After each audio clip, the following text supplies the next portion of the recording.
જે ભાવ જગતના લોકો છે ને એને સમજાશે કે વ્યક્તિ પોતાના ઈષ્ટ સાથે વાતો કેવી રીતે કરે ને એને જવાબે મળે. હા,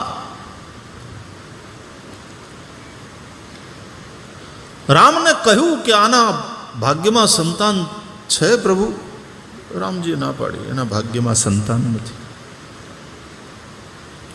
તુલસીદાસજીને સાંભળીને થોડું દુઃખ થયું. બહાર આવ્યા, પેલા દંપતીને કહ્યું કે માં, ભગવાનનું નામ લે, ઠાકોરજી જેમ રાખે એમ રહીએ.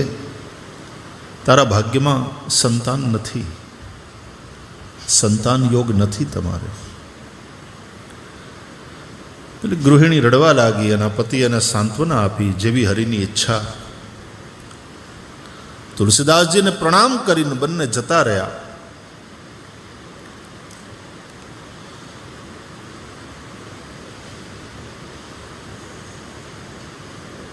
જતા જતા એ થોડા દૂર ગયા આશ્રમની બહાર, તો એમ થયું કે ચાલો બપોરા કરી લઈએ, જમી લઈએ.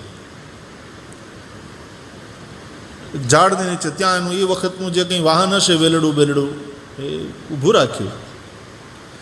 ઝાડની નીચે બેઠા અને સાથે લાવેલું જમવાનું કાઢી અને હજી જમવાની તૈયારી કરતા હતા. ત્યાં એક સાધુ ભિક્ષા માટે નીકળેલા અને અહીંયા આવીને કહ્યું, ભિક્ષામ દેહી.